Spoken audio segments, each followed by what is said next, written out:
সুখবর, বাংলাদেশিদের জন্য সহজেই ভিসা দিচ্ছে কুয়েত। বাংলাদেশিদের জন্য কুয়েতের শ্রমবাজার আবারও উন্মুক্ত হয়েছে।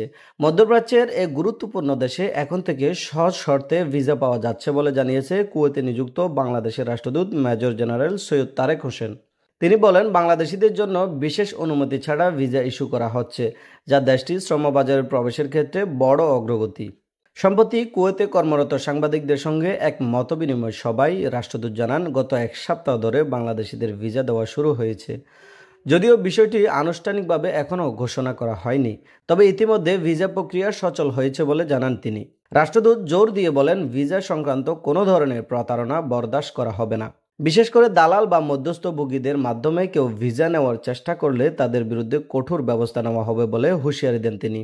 তিনি আরও জানান, যেসব ভিসা দূতাবাস থেকে সত্যায়িত করা হয়েছে সেগুলোর ক্ষেত্রে নিয়োগদাতার সঙ্গে দূতাবাসের সরাসরি যোগাযোগ ও চুক্তি থাকে। এতে করে কর্মীদের বেতন, আবাসন, চিকিৎসা ও ছুটিসহ অন্যান্য সুযোগ সুবিধা নিশ্চিত করা সম্ভব হয়।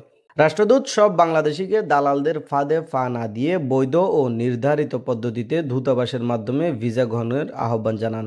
এতে করে কর্মীদের নিরাপত্তা নিশ্চিত হবে এবং ভবিষ্যতে প্রতারণার ঝুঁকি থেকেও রক্ষা পাবে।